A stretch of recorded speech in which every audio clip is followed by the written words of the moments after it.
Cantona launched his boots at teammate Jean-Claude Lamalt and threatened to beat him to a pulp. Cantona's career could have ended before he even stepped foot in England. What springs to mind when I say the name Eric Cantona? For many, it'll be the swagger, elegance and skill that he introduced to the Premier League. The man who popped his collar as often as he popped the ball in the back of the net. For others, he was as problematic as he was enigmatic. Whilst famous for his kung fu and his love of seagulls, there is a lot more to this footballing legend. He was banned many times from the French national team, the first being just 1 year after his debut. He referred to his manager Henry Michel as a bag of which resulted in an indefinite ban from the team. He doubled down on that insult, later describing Michel as one of the most incompetent managers in world football. Ouch. But Cantona could put that behind him, as that summer he signed for boyhood club Olympique Marseille for a French record fee. His dream move, or you'd think so anyway. He was substituted during a friendly against Torpedo Moscow and responded by booting the ball into the crowd and ripping off his shirt and throwing it. Marseille hit him with his second ban in just a few months. Maybe a loan move was what Cantona needed.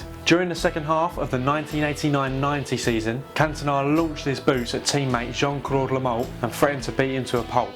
Once the Montpellier chairman heard the news, Cantona was gone. Another time, the legend threw the ball at the ref after being sent off and earned himself another ban, this time from the French Football Federation. Did he accept his punishment?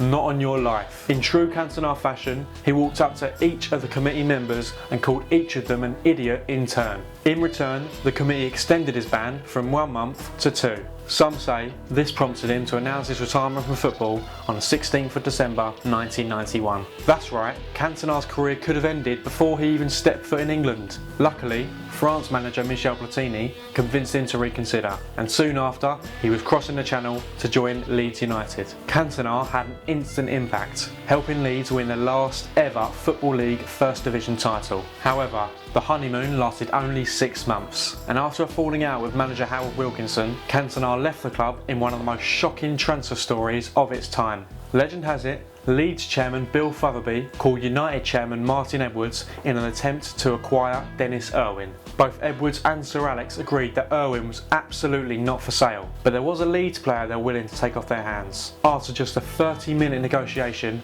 Cantona was moving to the mighty Reds. As expected, selling their star player to one of their biggest rivals did not go down too well with the Ellen Road faithful. Fotherby tried to soften the blow by telling the fans the transfer fee was hundreds of thousands of pounds higher than the actual value of £1 million. Cantona went on to win the inaugural Premier League title with the Red Devils, something that no doubt stuck in the throat of every Leeds fan. But perhaps the biggest shock of Cantona's career was when it ended. In 1997, just 1 week after winning his 5th league title in England, he quit for good. Aged just 30, Cantona left the beautiful game to become an actor. Imagine Neymar, Son or Salah doing that now. But that was Cantona. He retired one of the most iconic and talented players the Premier League has ever seen, even earning himself an induction into its Hall of Fame. Never before or since has there been a player quite like King Eric.